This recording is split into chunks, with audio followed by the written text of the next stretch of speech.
বাঙালির হারিয়ে যাওয়া ঐতিহ্যের সুর ধরা পড়ল বাঁধিয়া পিঠেপুলি উৎসবে। রামনগর বিধানসভা কেন্দ্রের অন্তর্গত রামনগর 1 ব্লকের বাঁধিয়া গ্রাম পঞ্চায়েত ও মাতঙ্গিনী সংঘের পরিচালনায় অনুষ্ঠিত এটি একটি ঐতিহ্যবাহী শীতকালীন উৎসব, যা হরেক রকম পিঠেপুলি, নানান সাংস্কৃতিক অনুষ্ঠান এবং লোকজীবনযাত্রার প্রদর্শনী। এই উৎসবে বিভিন্ন ধরনের পিঠে যেমন ভাপাপুলি, দুধপুলি, চিতই পিঠে, পাটিসাপটা, তিল পিঠে ইত্যাদির সম্ভার রয়েছে। পিঠের পাশাপাশি বিভিন্ন লোকগান, লোকনৃত্য অনুষ্ঠিত হয়।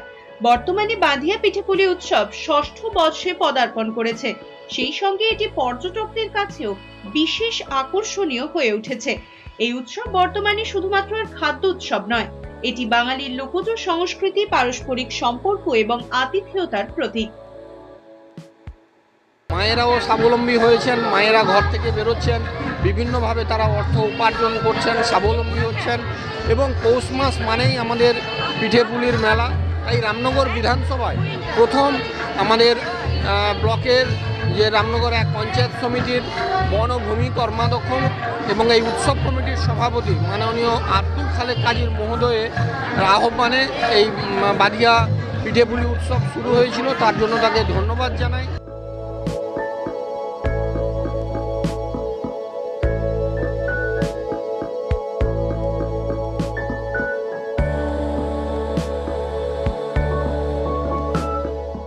পূর্ব মেদিনীপুর থেকে জাহাঙ্গীর বাদশার রিপোর্ট, এস নিউজ।